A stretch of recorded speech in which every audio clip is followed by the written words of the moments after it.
Hey everybody, how's it going? Thanks for joining me this afternoon. I've got a great stream with a great guest that I think you're really going to enjoy. So, as you know, here we like to run through some political theory, look at essays, and try to understand what they're saying, see if we can apply it to the things that are going on. We are once again back with the work of Nick Land from his Xenosystems blog.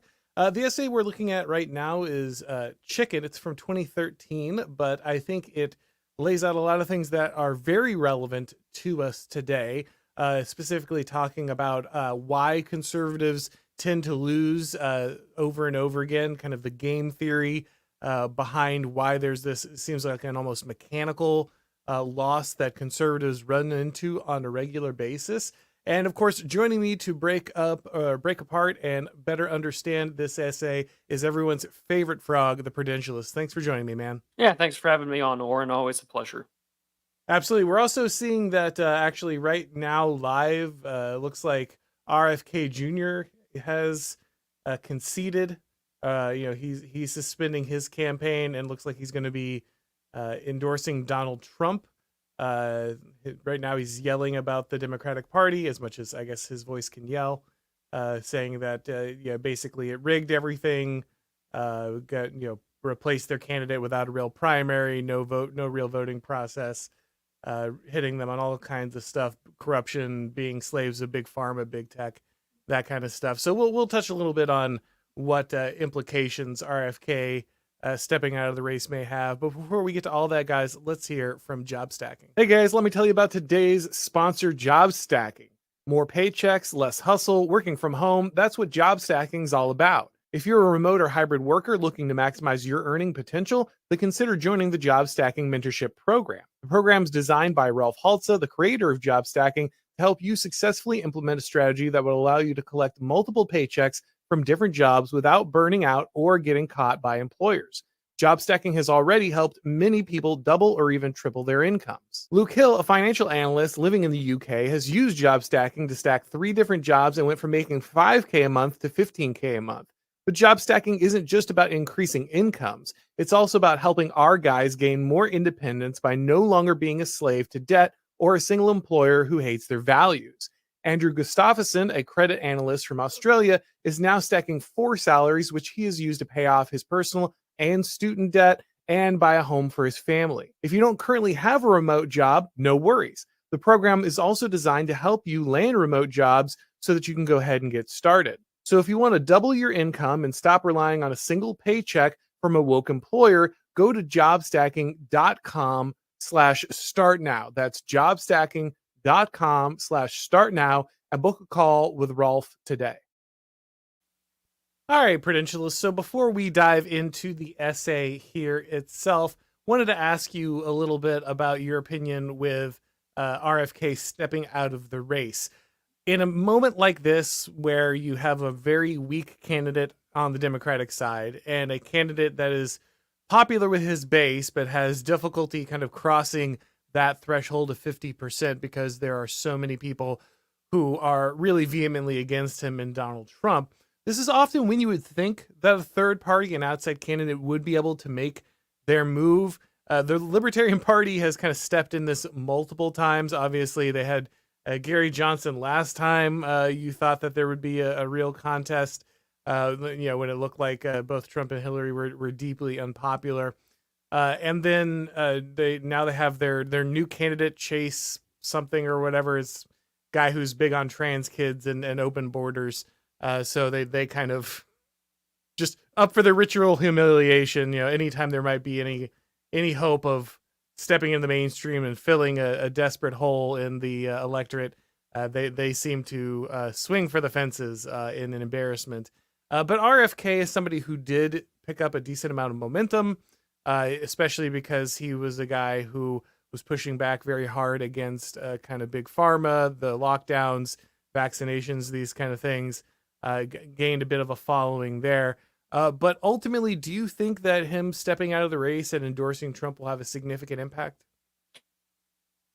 Potentially, I'd have to look closer at the polling, but I think that it's important to consider that Out of all the people I've seen when I'm in, say, like Dallas or Fort Worth, the only like major political, memorabilia I would see being worn outside of maybe American flags and Trump hats or flags like that being waved around, was RFK shirts.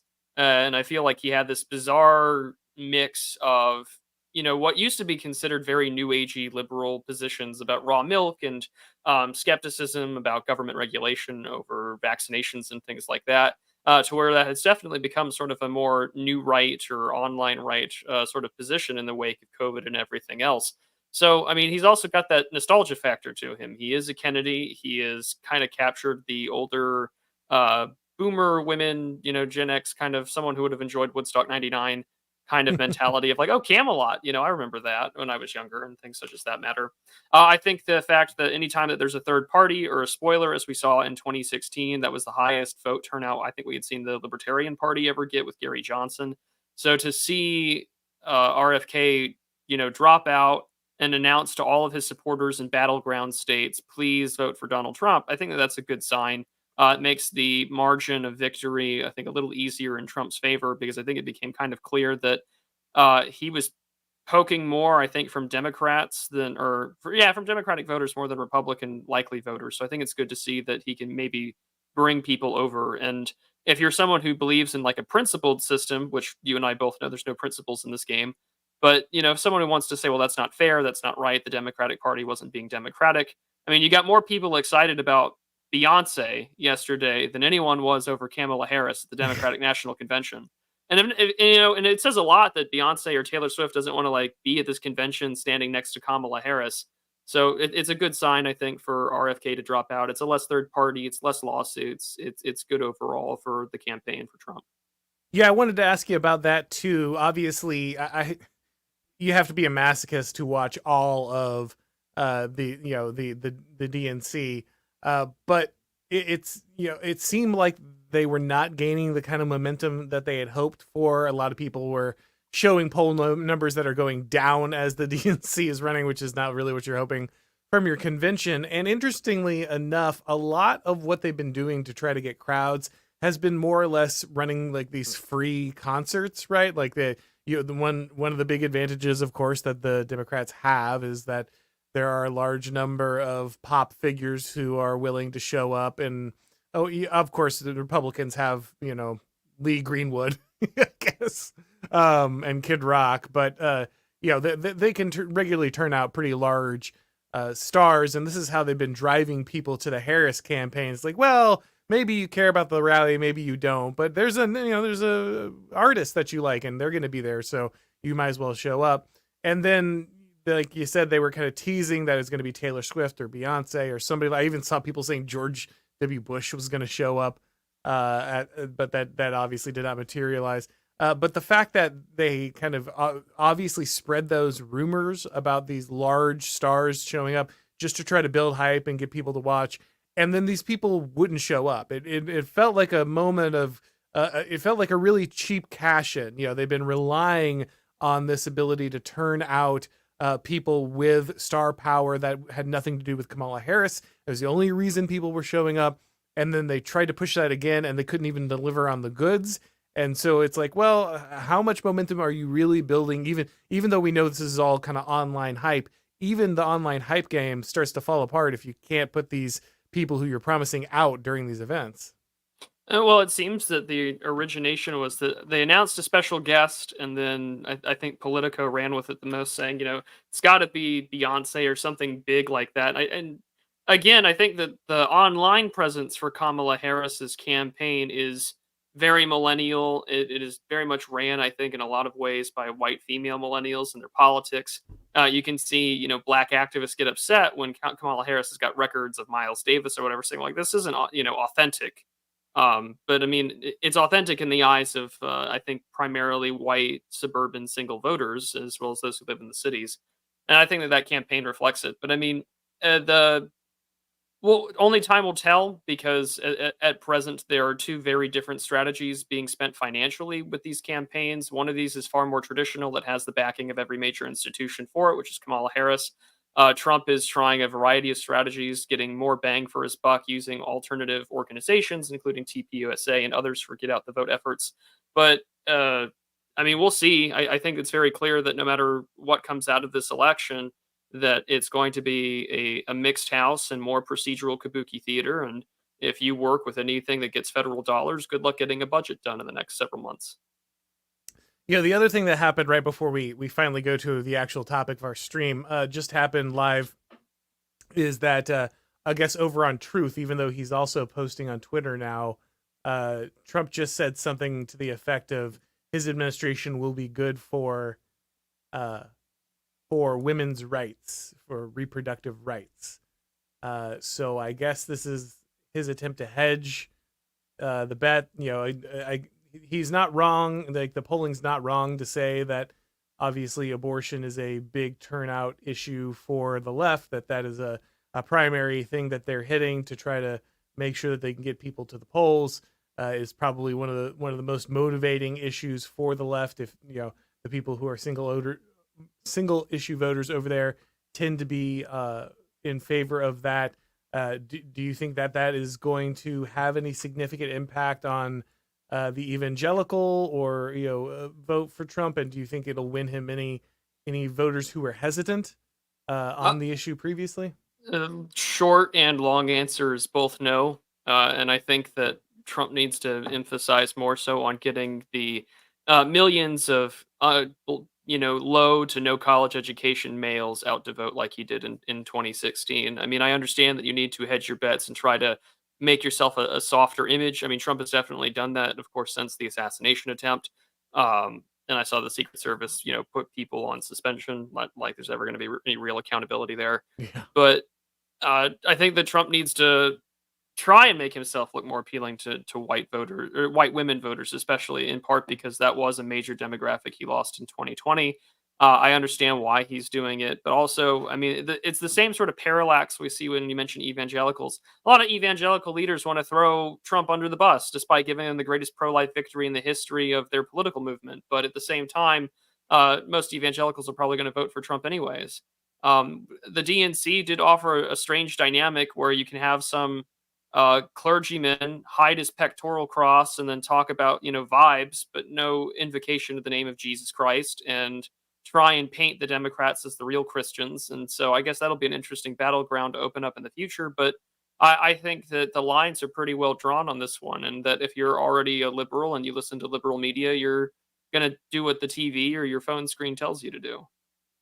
Yeah, I don't see this shifting, support one way or the other. Like you said, ultimately, I think uh, Trump has achieved a lot more than anyone else in this area, but pro-lifers are understandably unhappy with his rhetoric and his willingness to, I guess, bend on certain issues. I understand why he didn't want to pursue any additional legislation on a national ban when they had just gotten the Roe versus Wade overturned. I think that I understand that strategically, but coming out and stating that just doesn't. It just seems like it wouldn't get him any voters.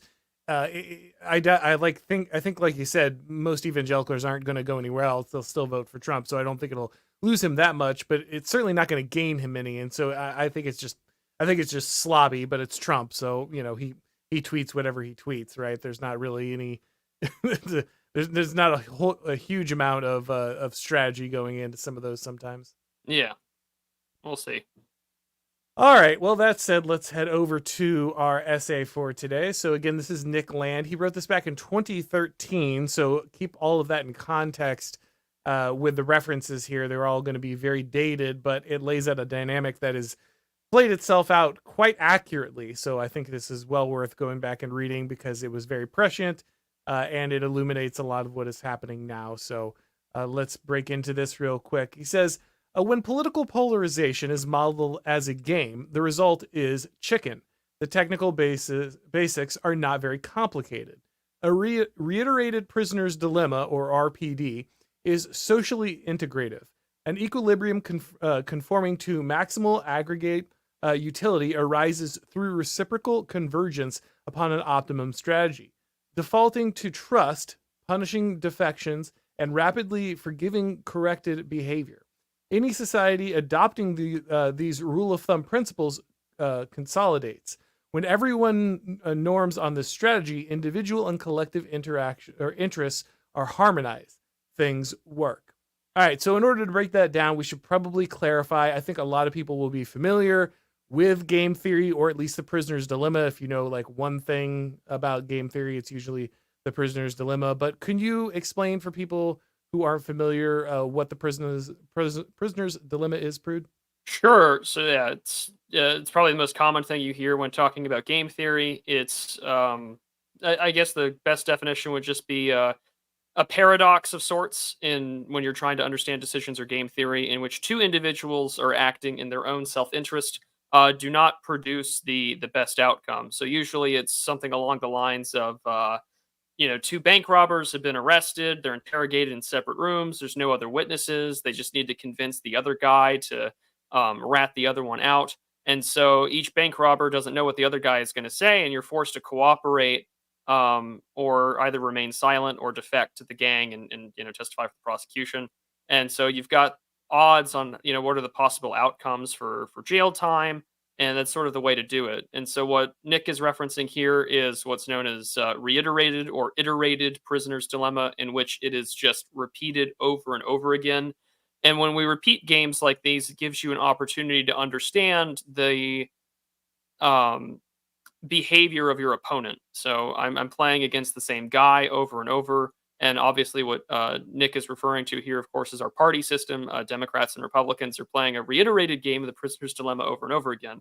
And if you know anything about an iterated prisoner's dilemma, you know that the end result most of the time, or at least what most literature will tell you, is that they just start cooperating. They start giving each other the most optimal way to both of them get a benefit. Yeah, the big thing is the iteration here, right? Because in a single instance of the prisoner's dilemma, like you said, both guys can stay silent, which helps them both out, but isn't the optimal choice for both. One can defect, and then they get all the benefit, and the other guy gets all the downside. But obviously, somebody has to lose in that scenario. Or if they both defect simultaneously, they both lose. And so, the cooperation in one instance doesn't necessarily matter because you didn't know going in. But over time, if you iterate on this game, if you play it multiple times, then like you're saying, you can build this pattern of behavior. And what he talks about here, where you reach this equilibrium, what he's talking about is the optimum strategy here is tit for tat. That's the best strategy in a iterated version of the prisoner's dilemma. It means basically, like you said, you cooperate, and then if somebody defects, you punish them immediately. And if they correct their behavior, then you go back to cooperating. And if they don't, then you continue to punish them. And that's the optimum way for this to work. That's how you get that equilibrium. That's how society can kind of work for everybody, right? Yes, you probably could have gotten the maximum benefit if you defected. So if I want something in a store and I could get away with stealing it on a regular basis without any consequences, I could just defect. That would be like the best thing for me. But ultimately in society, it's better if we cooperate on a regular basis. If everyone's just defecting all the time, that doesn't ultimately benefit the society. So the thing that makes the society, as you say, consolidate here is adopting the strategy of we constantly are cooperating unless someone defects. We punish that person immediately, and then we go back to cooperating as much as possible. And so that's really the equilibrium. That tit for tat strategy is really what sets you up long term for a society that is working together. Yep. All right, so let's continue with our essay here. Chicken is very different. Someone blinks first. So the trust mutual mutual optimum of RPD is subtracted in advance. So in a game of chicken, we don't have this we can work together option. Somebody has to lose. There is no cooperation for mutual benefit. So party politics is not the prisoner's dilemma, it's chicken. And it has very different rules. Rather than the four possible outcomes of a single round of prisoner's dilemma, A and B do okay, A wins, B loses, B wins, A loses, and A and B both lose. There are just three possibilities. Either A wins and B loses, B wins or A loses, or they both lose extremely. In chicken, it's the avoidance of outcome 3 rather than the non-existent chance of the prisoner's dilemma outcome 1 that moderates behavior, and then asymmetrically because someone always blinks first. So what he's saying here is that in the prisoner's dilemma, there is the option to work together. There's an option to go ahead and cooperate. And that because of that option being available, and that even though you could have a better outcome if you won, that over time you want to cooperate as much as possible because that gives the best outcome for everyone. That creates an incentive structure for cooperation. But in the game of chicken, there is no incentive structure for cooperation. The only incentive is really to avoid the disastrous outcome of both people failing to blink. So if you're playing the classic car game, you've seen it in the movies, I'm sure. Maybe you've done it in real life. If you have, congratulations. Glad you're still with us. But the two cars are driving towards each other. The worst outcome for everybody is that both cars hit each other because then people die. So the worst outcome is the lose-lose. But in order to avoid that, one of the parties has to lose. There is no, we can cooperate and avoid this outcome. So it's all about who can force the other guy to blink because they're more scared of the disastrous outcome. There is no everybody wins. There's only the avoidance of everyone losing. Yeah, and I think that's the thing that we're going to look at here when we start talking about our political cases. We talk so often about beautiful losers. We talk so often about which side doesn't police the radicals and which side is only a stepping stone for things to move leftward. And I mean, Nick is just laying this out in game theory terms. This is that we already know who blinks every single time, or at least 90% of the time. And again, that the decision about who wants to blink first or who wants to run into each other, this is how the what we often get to call the cold civil war plays out, is that we play a good game, we play a good fight, but I'm going to blink every time. It's kind of this Charlie Brown in the football situation. Charlie wants to do it. We put up a good show, and at the end of the day, Lucy's always going to pull the football right away, and we're going to watch someone land flat on their back and get the wind knocked right out of them. And I mean, this is the dynamic of our political system as is. And it's funny that we talk about third parties earlier at the beginning there, Auron, because in a lot of respects, Trump in his own right kind of sounds like the third party because he rises to the top, he beats all these other candidates, and still to this day, you have quite a huge Never Trump faction that are by all means Democrats, but they still call themselves Republicans, even if you want to say the Republicans in name only. It does illustrate that he really is this its own third force that has been bubbling, the resentment of a lot of just like white middle America that has been talked about from everyone from Sam Francis to even Sam Huntington about just like who are we and that kind of question, and here we are. Someone doesn't want to blink.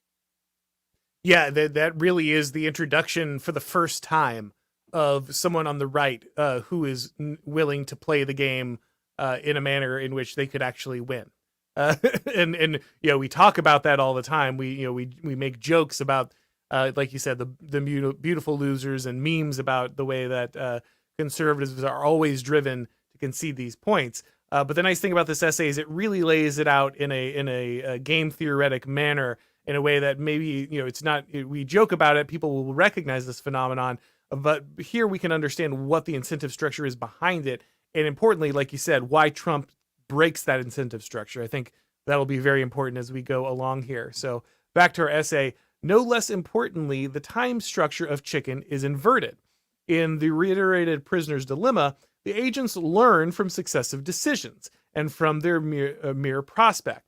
Each decision is punctual, Boolean, and communicatively isolated. Booleen's a fun word there. Can you explain that for people who are unfamiliar with that language?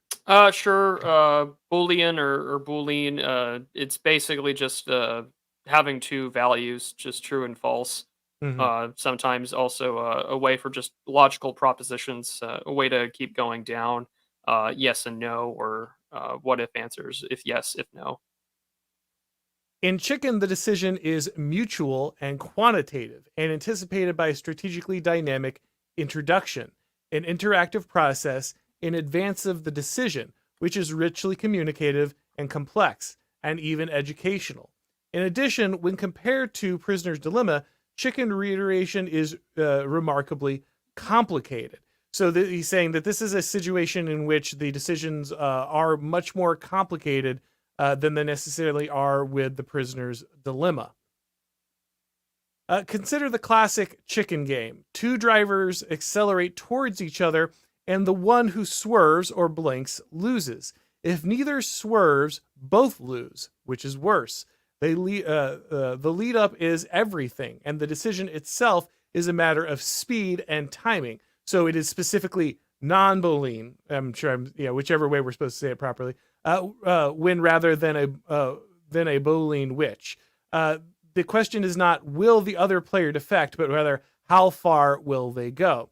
So he's saying that this is a very radical change in the rules, because it's not just, okay, is this person going to defect or not? Right? It's not okay. We both come together. We have to make the decision at the same time. Are you defecting or not defecting? It's very clear. That's all laid out on the table.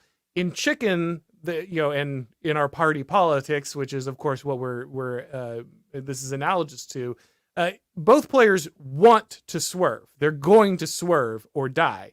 The only question is, how long can you lock the other person into this? It's about timing. It's not what kind of decision you're going to make. Will you make the decision first and therefore lose, or are you willing to commit as long as possible? Can you get the other guy to defect before you're willing to do so? That's really the key concept. It's a decision of timing somewhere along that continuum, rather than a decision of defect or go ahead and cooperate. There is no cooperate option. Yeah, and I mean, this is what we see all the time about. This is where you can throw in patronage networks. How much of damage can I do, say, to federal credibility, or to my party, or to my enemies, which is what you really want to do in a game of politics, is to punish enemies and reward friends. How much of my rewarding and punishing can I do before I push the system to some kind of default?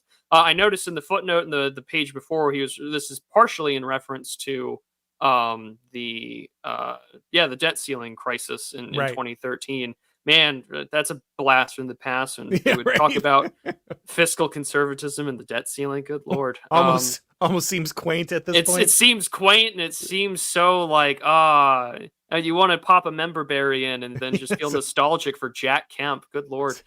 Simpler times. Simpler times, despite the fact that the fiscal stuff still matters and we're over like 30 trillion in debt. Like, don't ignore that mountain of garbage for a minute. No, but I mean, like, and here what you're seeing is the, how far can I go before I can ensure I don't hit the other car or hit the other person and everyone dies.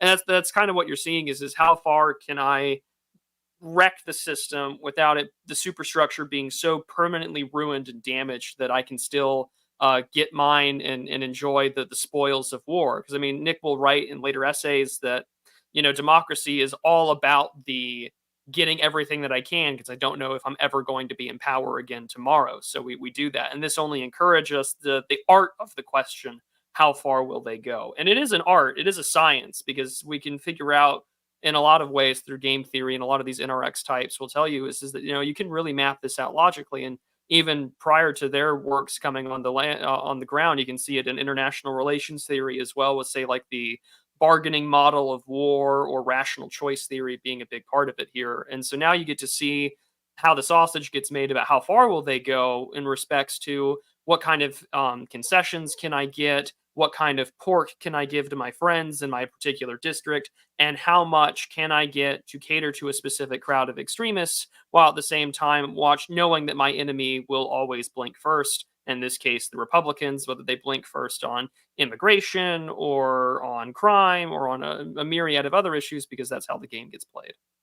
Yeah, and we can really see this in every area, right? We can see this with the way that the system has stretched credibility on a regular basis. In fact, that's probably the thing that is what makes everything, feel like it's going to come apart more than anything else, is this dynamic was always happening. This game of chicken was always occurring, but it was always occurring within a certain safety level, right? Yes, the Democrats were always pushing things a little further than the conservatives, the Republicans, and that's why they would win over and over again, because they were willing to stretch and manipulate the system. They didn't care as much about it, perpetuating it. So they were willing to play a little faster and a little looser, but it was always still inside certain tolerances. We still knew that you couldn't do certain things. There were certain credibilities you didn't want to put on the table, certain areas you didn't want to play this game with. But the thing that makes everything feel really unstable now is that this dynamic that always existed, this game of chicken that was always there when it came to the dynamics of partisan politics in the United States, has now moved into spheres that it was not supposed to touch, right? It's in public health. It's in the military. Not that these things weren't always political to some extent, because there is no such thing as a neutral institution, but the degree to which they're willing to play this game, they're willing to push it to the limit, has become more and more extreme. That's why we get the total state. That's the big part of the total state, is politics has to move into every one of these spheres. And so now that game of chicken isn't just, the debt ceiling somewhere. It's whether or not you get health care at all, whether or not the military would expel you for having the wrong belief system, or for being a pro-life demonstrator, you could become an enemy of the state. These are just areas that they were not willing to push things to. They were not willing to push this game of chicken into all of these different zones. And now it's there. And that's why everything feels very unstable, because we're constantly in this game of kind of annihilation negotiation, but we're doing it across every sphere inside the United States right now, not just some of these that it used to be confined to. Yeah, and I think this is why we've kind of seen some of the richest people in the world, for who all intents and purposes sound like 90s Democrats or just moderate pragmatists like Elon Musk, say that, the Democrats have gone bananas, essentially. They're just like, wait a second, these things are civilizational risks. I can't possibly continue to exist as a human being in a civilization if this maintains itself. And we just saw, I think someone was recently nominated, or someone that would be part of a future Harris administration, that wants to queer nuclear Yes, strategy and weapons. deterrence. And America's nuclear triad has a myriad of issues that desperately needs to be updated in order for any sort of semblance of nuclear deterrence to work. But now let's just throw someone in there who only knows, how to play catamite with other phallic objects. It's like, no, nuclear missiles are not the things that you need to be playing with. And instead, that is a civilizational risk that severely threatens national security posture. But again, these are things that we haven't gone through before. And so now even moderates are like, well, this is absolutely insane. To where even, Andreessen Horowitz, who endorsed Hillary Clinton in 2016, primarily over immigration, has now come in to be on Team Trump, to simply say, Harris and this Biden administration, we cannot continue the way that we're doing. And so even when the wealthy and the powerful, who nominally are usually very pro-Democrat, I mean, everyone has probably seen that graph of what kind of businesses and tech sectors and finance support which political parties and candidates. And we saw how it was overwhelmingly blue in 2020, has been for most of our lifetimes. And now all of a sudden they're like, well, this is clearly too far. And the swerve that we're trying to see play off here in this game, no, if you swerve, you're still going to hit the road sign right there, and then a lot of people are going to die. And that is basically what we're kind of witnessing here, is just basic questions of, well, this is not civilizational at all. And I mean, sure, the left is openly happy to tell you that civilization is racist, white supremacist, or whatever. But, there are things that we take basically for granted, such as electricity, or a foundational medical system, or a standing military that can defend its borders. And all of that has been essentially erased under this administration and by the left for the last century. That this is sort of the game that we're dealing with now. It's like, this post-war consensus is actually destroying Western civilization. We might want to speak up about it, lest we are unable to build our rockets and get out of here.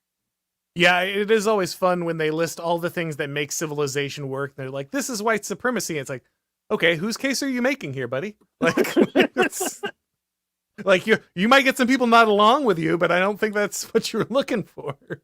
All right. It's not the audience you want. Right. They heard the whistle. but I don't think that's what you meant. All right, let's go over to our essay again here. Thomas Schelling has made an intellectual specialism out of chicken, and his understanding of the classic version has sharpened by the concept of the credible commitment. How far will you go? How could a player ensure that his opponent doesn't win? The solution to this problem, if produced in advance, has the strategic value of also maximizing the chance that the opponent blinks first, thus avoiding the pessimal loss outcome and generating a win. Producing a credible commitment looks like this. Upon climbing into your car, conspicuously consume a bottle of vodka, thus communicating the fact that your ability to enact a successful last-second swerve is very seriously impaired. Your opponent now knows that that even were you inclined to avoid a mutual destruction at the brink, you might not be able to do so. Then, once both cars have accelerated to a high speed, rip out your steering wheel and throw it out the window. It's extremely important that you do this before your opponent is able to. That's what the vodka was for.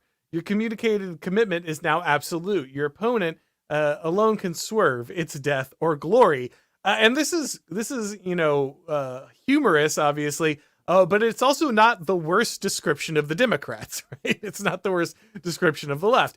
They have just torn all of the safety, mechanisms off of civilization. They said there is just no way that we are going to stop. We have declared everything an existential threat. Donald Trump is an existential threat to everything, democracy, our very way of life, blah, blah, blah. We are fully committed because we have basically explained that there is no going back. Anything but total victory for the left is utter obliteration. And so they've just thrown the steering wheel out of the car and drank the bottle of vodka. And now they're daring you because there's just no way that they swerve. And so they're saying, well, you're the only thing that could keep us from completely destroying society. So you better do that because there's no other option. Yeah, they've taken they've gotten all their clients into the back seat of the car. They have drunken as much power as they can. They've ripped off the steering wheel, and then if someone on their moderate part of the Democratic Party is like, "Hey, maybe this is bad," and then you'll see a drunken Kamala Harris, as she often is in her interviews with these people, yell at you at the back of the seat, saying, "Would you like to go back to 1950? Would you like to go back to a time where it's okay to be white and that police will arrest you?" No, we are driving hell or high water, and that is exactly where we are. Isn't it great that the Democrat strategy is literally just reading the biolinism essay? And, it's both terrifying, but also it's one of those little victories. You're like, look at that. It turns out it was right. And then you're realizing that if you were to, say anything, that you could potentially get arrested. Yeah, no, it is wild where they're not even hiding the ball. It's literally just, no, we're going to go exactly along the spandrel essays, laying out bioleninism. If for any moment we don't have total control, basically, all of these people who otherwise would not be on top will immediately get dropped to the bottom of the pile again. So you have to ride or die with us in any situation. And we are willing to blow up the country for this. So conservatives, you better back off because if you don't, we will just our entire power structure is built on this. There is no way for us to retreat from it. So you're the only one with the retreat option. Otherwise, we all die. So you better back away. Yep. All right. Let's see. The mainstream neo-reactionary account of American political history is that of reiterated chicken games between progressives and conservatives, in which conservatives always swerve. This analytical framework, despite its crudity, explains why conservatives consider their opponents to be intoxicated lunatics, i.e. winners, while they are sober and responsible, i.e. losers. As traditionally positioned, conservatives are the principal social stakeholders, thus primarily obligated to avoid mutual destruction. It is essential to conservatives that it cannot take things domestically to the brink. It is incompetence at chicken is thus constitutional. So what he's saying here is basically, look, conservatives are the ones that want to preserve things. They're the ones that want to preserve the current order. They're the ones that are bought into a certain percentage of the system, and so therefore they are obligated to lose. And they just stand there. And isn't this the most consistent conservative response you always see is, how could the Democrats have gone crazy? The left has gone crazy. It's gone bananas. Can you believe they're doing this again? Luckily, we're the ones that are just so responsible. Why do we always have to be the responsible ones? But ultimately, they still end up doing what the left wants. And so the left is like, yeah, no, we're crazy. We're going to do whatever we want to. You can't stop us. The conservatives sitting around, where is Kamala Harris's policy? Where, the facts don't care about your feelings. None of this works. The conservatives feel better because they're the adults. They're the ones who are responsible. But ultimately, they just end up, facilitating the left because they don't understand the actual game being played. Yeah, I mean, one, it's kind of funny to see Nick Land endorse drunk driving. We obviously don't on the Auron MacIntyre show, but No. no. I mean, but the point is the common beautiful loser exception is that we wish not to destroy our beautiful semi truck that's filled with 80 some odd million Americans that voted for us this last election, and so we're going to swerve. It's a lot of scraping. It's like a car accident, but the car accident's like a clown car. It's going to take a lot of time to get all the bodies out with the jaws of life. So instead, why don't we just accept what crazy policy they're going to do, and that gives us another round of seed money, so we can say they've gone too far this time. And of course, that's the big issue: is they cannot take things domestically to the brink, and that's again echoes sort of that Republicans can take things to the existential brink when it comes to war or foreign policy, because it's a lot easier when one side is traditionally associated with the military-industrial complex, and the other one's decided, associated with vibes. But I think it's been safe since 2013 that we both know that all parties are on board with war, no matter where it is or who it's for or what nation it's primarily going to defend. I mean, that was the biggest red pill for anyone who was like an Obama voter, especially if you were in like 2013. Like, Obama just got elected. You had this huge sort of like victory about, oh, we're not going to put boots on the ground in Syria. But instead, we saw the greatest escalation of the security state, domestic and international surveillance, and then drone policy at all time, in plus the surge in '09. And so, I mean, the real red pill of Obama was, oh, these guys are more or less the same, except one is actively trying to kill you a little better than the other. Yeah, and this is why, as you pointed out earlier, Trump was so important, despite his very many flaws. And guys, once again, I'm not a Trump booster. I know this man is deeply flawed. I know he has all kinds of problems. I know he is largely unworthy of the movement that he has at the moment. You're not telling me anything I don't know. But the reason that Trump is still very critical is that he breaks this dynamic. As you said, he said all the things that you weren't allowed to say.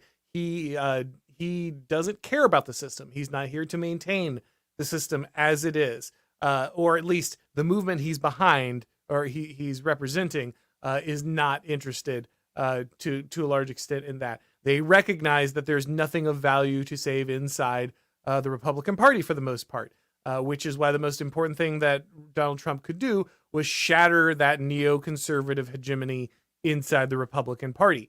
People don't recognize how radical that has been. Yes, there are still plenty of kind of neoconservatives inside the conservative establishment, but a lot of them have to hide it, or they have to change their rhetoric. They have to go along with what's happening with Trump and supporting him to at least some extent. You'll see them like run out the minute that he does something that they don't like, and you'll kind of see it. But ultimately, he is having to put all these people on their back foot for a reason, because he represents a new approach, one that is not aligned with these constant interests of the war machine and other aspects of the unified state. So he definitely shatters that paradigm that the left has been relying on when it comes to the games of chicken, which is why he's unacceptable to both the left and the right, because he creates an entirely different game, one in which you could ultimately run into each other. But as we say, that's the only manner in which you can actually scare the Democrats into losing one of these games. Absolutely. When the zeitgeist starts clucking, it can only be a sign that conservatism is coming to an end. The Tea Party is not informatively described as conservative political movement because its signal influence is the insistence that the right stop losing chicken games. So this is during 2013. So the Tea Party is the dynamic he's looking at. But obviously, we can very easily port this over to MAGA, the new right, dissident right, whatever you want to call it, the populist side of things. Obviously, he's saying basically this is on the right, but it's not really a conservative movement because it actually wants to win. It's not interested in doing these fake approaches and then demurring whenever it's time. They're actually interested in figuring out how to win one of these games of chicken. It demands credible commitment through the minimalization of discretion on the part of its political representatives, along with whatever insanity is needed to not freaking swerve. So this is why I don't know. Do you remember that show, The Newsroom, that Alan Sorkin show? Oh yeah, that garbage Aaron Sorkin thing where he got to popularize the Tea Parties, the American Taliban, and Yeah, Jeff yeah. Daniels got to play as himself for 2 seasons. Yeah, so he did that famous speech about, like you said, the American Taliban, and that stuck for a while. The left was knocking that around. Jon Stewart said that, these kind of things. And so there's a reason that they recognize the danger of the Tea Party, even though the Tea Party didn't ultimately succeed, and it kind of morphed into what we see now in the MAGA movement. They recognize somewhere deep inside the seeds of what Nick Land is pointing to here. We don't care if we look crazy. We care about winning. And so whatever we need to do to force candidates to win, that is acceptable. We don't need you to be nuanced. We don't need you to come up with, to show your erudition. We want you to win. And so whatever it takes to get candidates that are significant or who are reasonably committed to winning, we will do. And this is really important because a lot of people, and I'm going to direct this to a lot of people in the conservative establishment right now. A lot of people think they are better than somebody than, say, like Marjorie Taylor Greene, or some of these other more stalwart MAGA congressmen, like Matt Gaetz.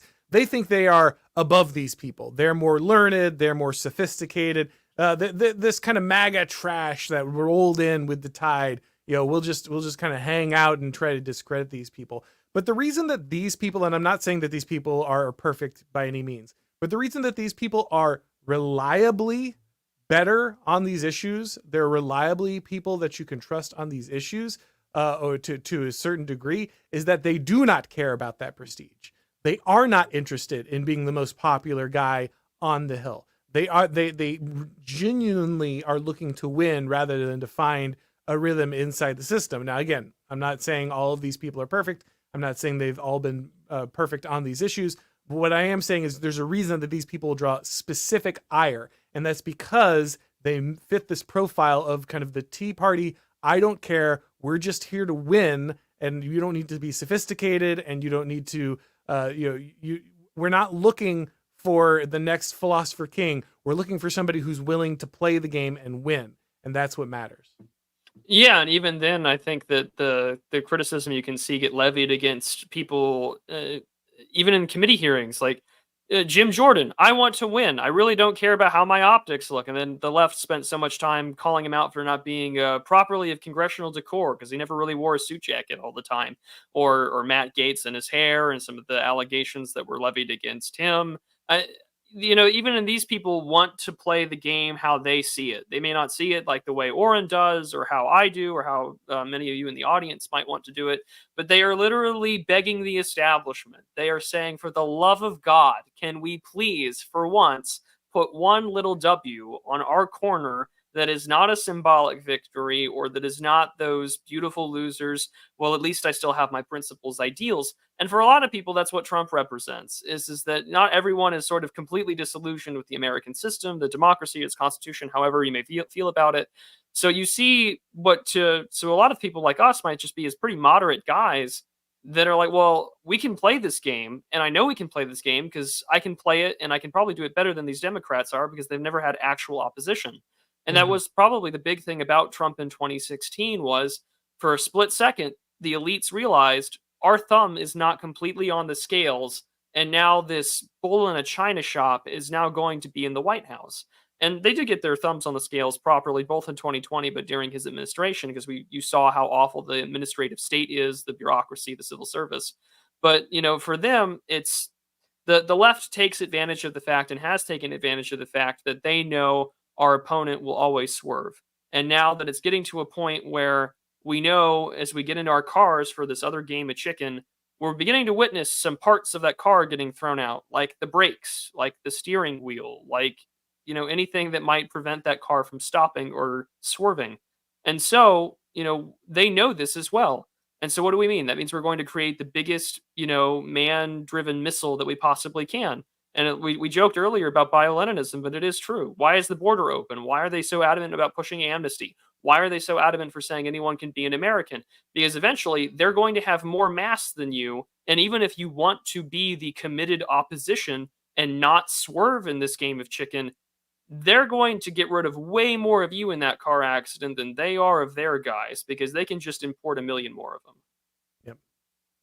All right, back to our essay here. This is, of course, highly, even totally antagonistic.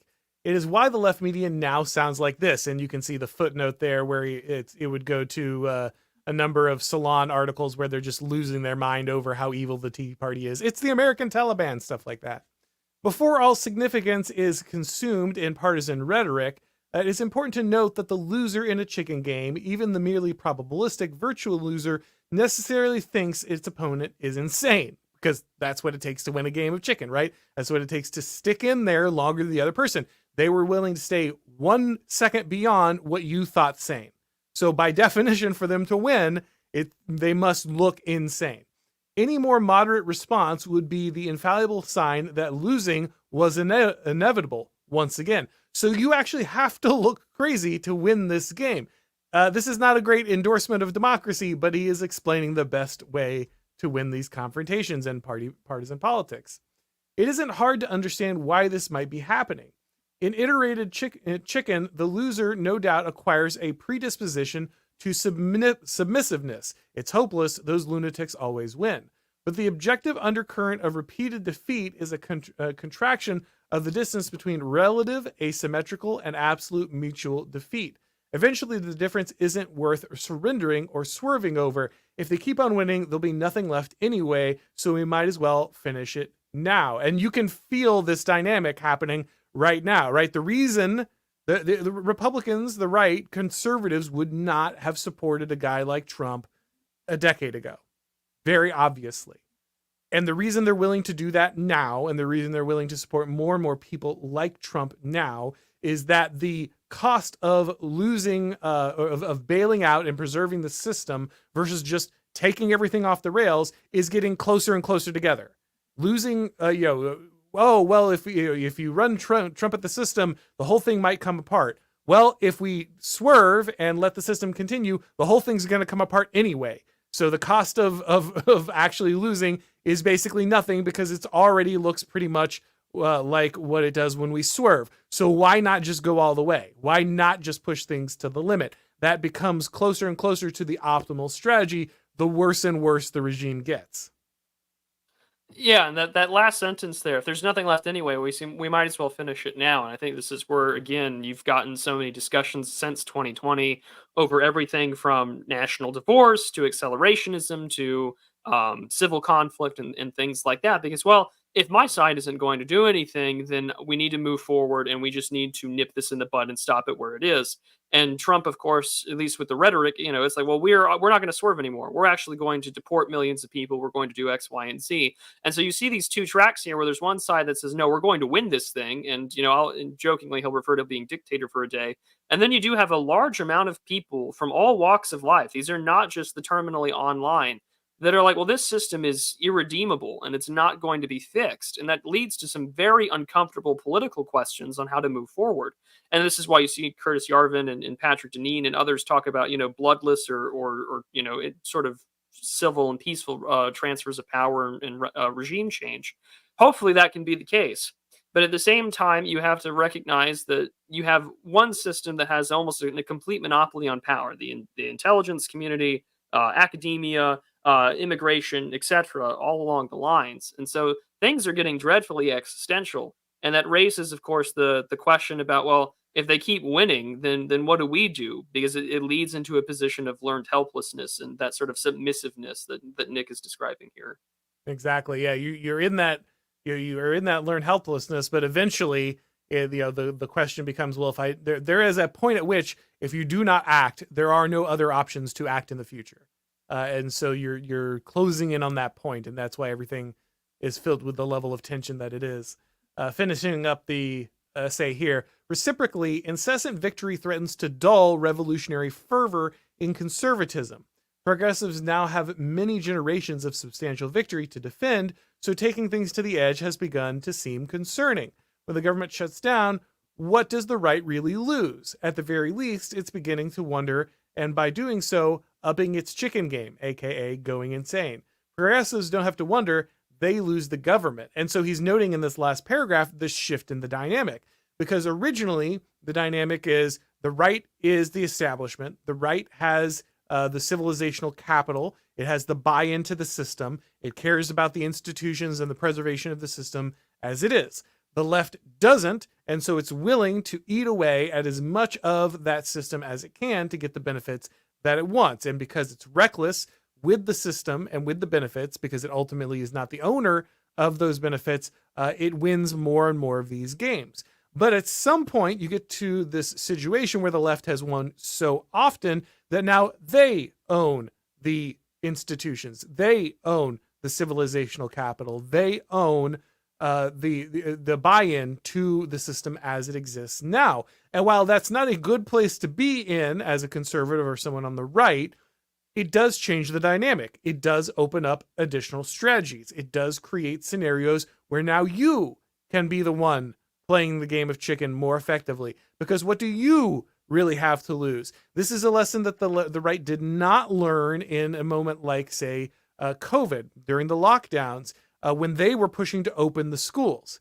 They did not recognize the left closing the schools, shutting down and changing the way that that children learn, being all under the care of these liberal teachers. They did not recognize that that had been an advantage for the left. And so that by actually breaking the system in a significant way, you could create a victory for the right. The right is not used to that. It's used to conserving the systems, not breaking the systems. And this is a mentality shift that I know you and I have both tried to affect for a lot of political actors, recognizing that protecting the system is not the goal anymore. The system is no longer your friend. The institutions are subverted. You are no longer the guy inside the citadel trying to hold the line. You are now the pirate. You are now the raider. You are now the guy on the outside trying to figure out how to crack the monolith of the institution that is working against you. And so that shift in the dynamic is disorienting for the right, but also for the left, and that really changes the dynamic. Yeah, and this is again one of those really prescient essays. I mean, this is from now 11 years ago, a little over now, and we're witnessing exactly what he says in this last paragraph here. Is that, well, progressives, they lose the government, whereas the right is like, well, what do we have to lose if we start taking apart the system or dismantling or the woke mind virus or whatever you want to call it. And there's finally some serious questions there. It's kind of Deleuzian in a sense, where it's like finally we can be pirates within our own waterways and landways. Like, this is exciting. You are the There's nomad war machine. exactly, right? And so there's an opportunity to get really excited about it, but then at the same time, you have to be. I think people who want to play that game or be the nomad war machine need to realize that does come at some substantial costs. Anyone that was there January 6th has been visited by the FBI on more than one occasion, usually unannounced. You have witnessed friends like Douglas Mackey be put into jail and have had himself on appeal over memes that he didn't even make. And you've witnessed even random anons be accused and have openly testified in court to turn them, their mutuals and their friends in the group chat against them.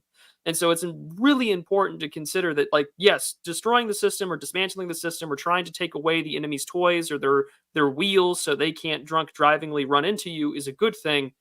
Be aware of the costs that are associated with it. And that's why it's important for the right to be prepared for that kind of deal. That if you don't have a job, there are people that you can go to if you're looking for fraternal organizations that are not going to turn your charity stubs over to CNN because you donated to Kyle Rittenhouse or whatever. Those are the things that the right needs to seriously consider. I mean, it's easy to podcast, it's easy to do whatever, but if you're willing to take advantage of your local council of government or a regional planning organization to make sure that, hey, whatever gibs you get goes to your friends and not your enemies, you got to learn how to take away your enemy's toys, but that does come at a substantial cost. And if the last 4 years and Trump's assassination attempt is any example, the total state will not stop at anything until they achieve some kind of total victory. Did I ever tell you about the regional planning council meeting I covered where they couldn't get a quorum to lower the number of people in the quorum, so like the whole thing died? Um, anyway, It's someone who works with that kind of stuff IRL. I feel your pain. yeah, I was trapped in an episode of Parks and Recreation. I Um, live that every day. yeah, it's a wonderful and strange place. All right, guys, let's go ahead and wrap this up. We've got some questions of the people over here, so let's get to that before anything else. While we're doing that, Prudentialist, can you let everyone know where to find your excellent work? Sure, you can find really wherever you find this lovely image of a frog is, or my mustachioed face. But you can find me over on YouTube as the Prudentialist or the Prudentialist.substack.com. You can find all of my links at findmyfriends.net/the Prudentialist. This will probably be my last show for a little while. I am moving to my new place this weekend, so things will be a little spotty for work and content. But I am very actually happy to promote something that you guys have worked on, in part because I'm in it. The Blaze has a new magazine coming out very soon called Frontier Magazine, and it looks really good. I've seen the cover. They've got my own author's copies in the mail on its way. I have an essay on there about the video game market and the economics behind that. And I know that there are a lot of other great essays. Auron's got one in there. Several of your favorite friends and posters are on there. So when that comes out, be sure to get yourself a copy. Yeah, very excited that the Blaze is doing it. Great that they're rolling out content from guys like you, and I'm excited that that's going to be something people can have in their hands soon. We're entering that moment where the return to physical print is a level of distinction. It's the aristocracy are the ones receiving those print magazines at this point. So you can kind of head back to that moment where having something on your table was worth talking about, was a nice benefit for being politically engaged. All right, guys, let's head over to the questions real quick. Gabe Underground says, cheers, bros. This is one of Land's best political realist essays and should be mandatory reading alongside Schmidt. Yeah, again, Land is obviously a trained philosopher in a way that Curtis Yarvin isn't. And so there's often his longer works can be more complex and a little difficult for people to grasp. But I always encourage people to read the Xenosystem stuff, even though a lot of it is in interaction with other bloggers that were talking in the kind of neo-reactionary sphere at the time. They tend to be bite-sized, and they're something you can really chew on. It's a page or two. If you take your time and go slow, you can grasp it pretty easily, I think, for a lot of people. The new Xenosystems is coming out, I think, today or tomorrow with a Passage Press. So that's nice. You can finally get these. You used to have to chase down PDFs online, but now you can actually get it in print. Let's see here. Tiny Stupid Demon says, as I often think the problem with conservatives, including me, is that they're constitutionally conservative. Sigh. Yeah, that is something that we have to work against, right? And this is interesting for me because I really do have deep down, I just want to grill. I am a grill American at heart. But that's just not the scenario we're in at the moment. And we have to make the mentality shift. And that's one of the reasons I like this essay, is it talks about the importance of that mentality shift. It doesn't mean that we have to completely throw our values or these things to the wind, but we need to radically rethink the strategic position we're in. It's very different to be outside the system trying to break in rather than inside the system trying to protect it. And I think understanding that that dynamic is really critical for conservatives going forward.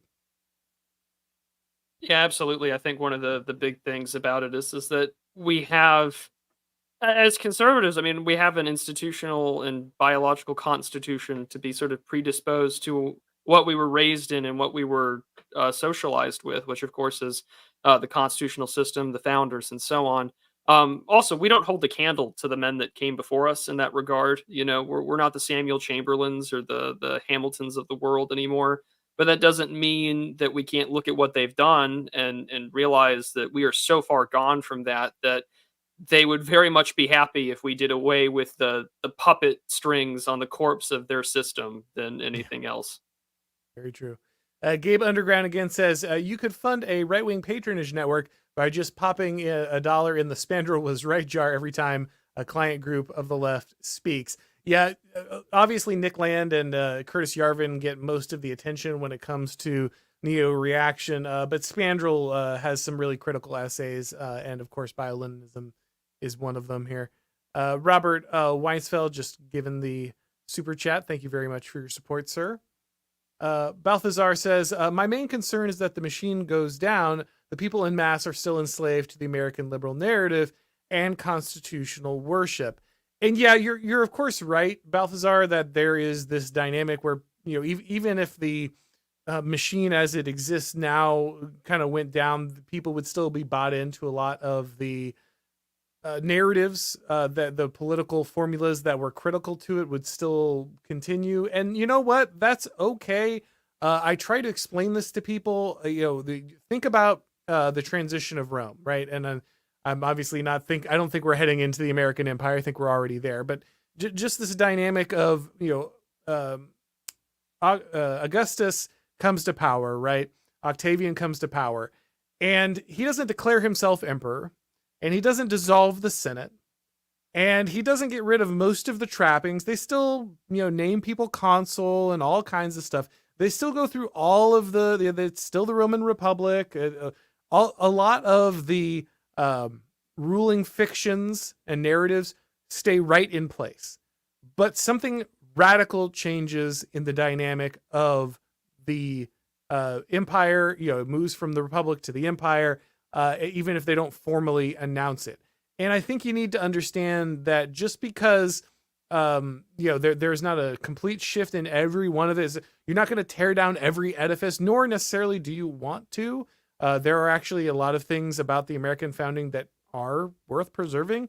So that you should not be looking to break all of them down anyway. But even some of the things that are annoy us because they do tend to be a fiction that people hold on to, they don't necessarily have to vanish for things to change significantly. So we've made this joke a million times, the whole facts don't care about your feelings thing, but don't feel like at some point you're just going to win an argument with the conservative establishment and then like they hand you the keys to the kingdom.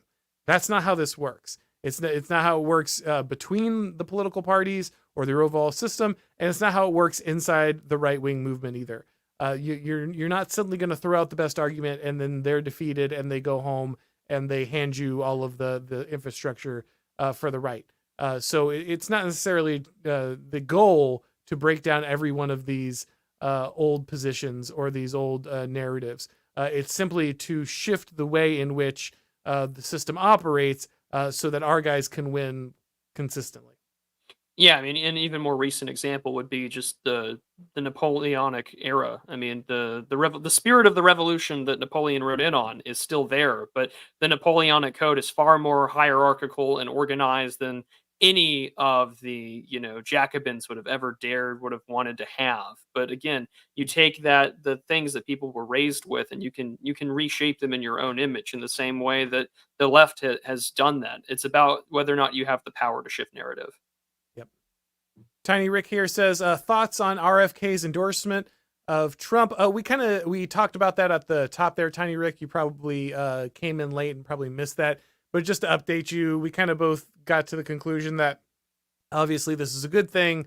In a race this tight, it could shift things in an important way. But ultimately, most of the decisions that have been made for Trump or Harris are probably already made. And so it's really about turning out your voters more than it is finding a bunch of these undecided people hanging out somewhere in the middle. Yeah, hopefully it brings some new voter turnout, but I'm going to hold my breath.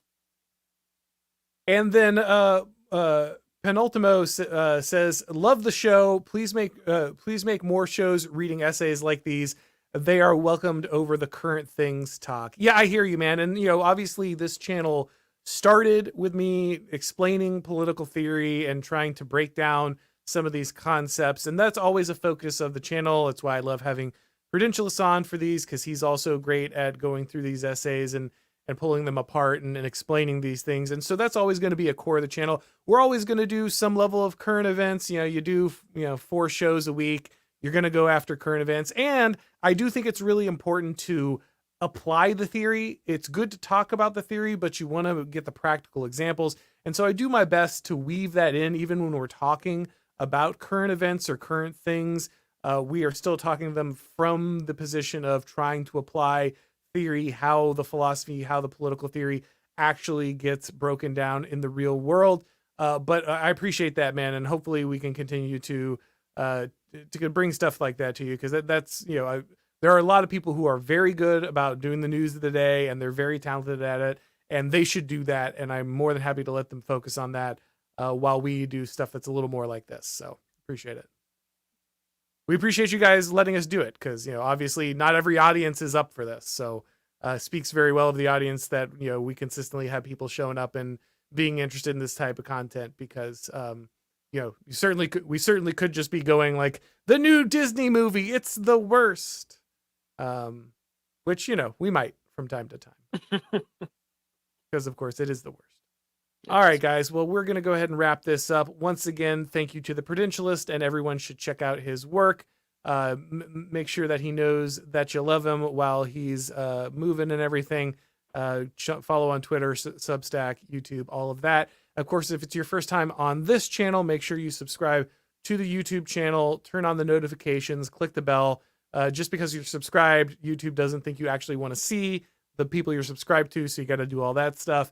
If you'd like to get these broadcasts as podcasts, make sure you subscribe to the Auron MacIntyre Show on your favorite podcast platform. When you do, a rating or review really helps with the algorithm magic. And of course, if you would like to pick up my book, The Total State, you can do that on Amazon, Barnes & Noble, Books A Million, anywhere that books are sold. Thank you, everybody, for watching. And as always, I'll talk to you next time.